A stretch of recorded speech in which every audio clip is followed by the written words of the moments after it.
Hi, I'm Gareth Edwards, director of Rogue One, a Star Wars story. You are looking at me right now through this special camera that can capture a whole 360-degree environment. And as you can see right now, we're at Skywalker Sound, where we're finishing the movie. This is a Foley booth with lots of strange objects in it.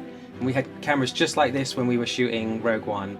And what you're about to see is a very immersive experience where you can feel what it's like to shoot a movie like Star Wars. And we'll talk you through what we were thinking as we were filming it.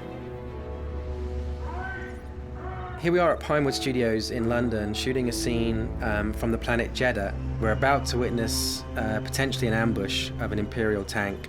We were trying to recreate the vibe you get from classic World War II movies. You can see the people in costumes constantly acting. They don't know when they're going to be in shot or when they're not going to be in shot. That was part of the design of this set, so that at any point we could move the camera around and film 360 degrees, like spontaneously, things that would happen.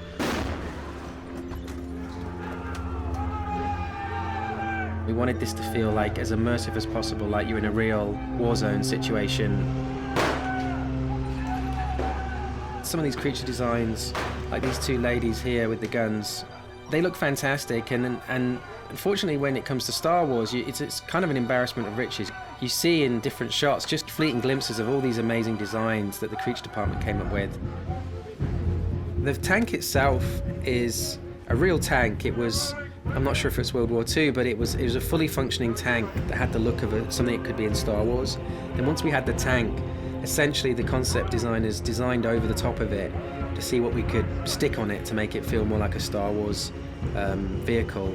And the drivers themselves are tank drivers. The guy with his head just sticking out the bottom of the tank at the front, that's the real tank driver. And so we had to be careful, because otherwise the tank would have smashed into a building for real.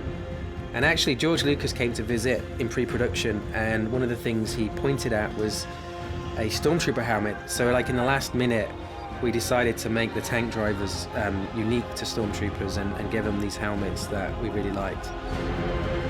Where Diego stood just to the right of him, if you're a big fan of Star Wars, you'll notice those boxes on the wall are the exact same boxes that you see in the cantina, just as C-3PO is turned away by the barman. That film set so close to A New Hope, we wanted the aesthetic to feel very connected. If you look at some of the doorways on Jeddah, you'll see there's an edge to them that's identical to the edges on the doorways of Luke's homestead in Tatooine. And so we were always going back to A New Hope for the main reference of how to do all the details of the architecture and things. Hopefully a lot of what you're seeing feels very familiar to other Star Wars, but we also wanted to make sure it felt like an unexplored part of the world. We're experiencing it in a way that feels organic, like this place could actually exist. It's crucial really to believing in what our heroes are fighting for.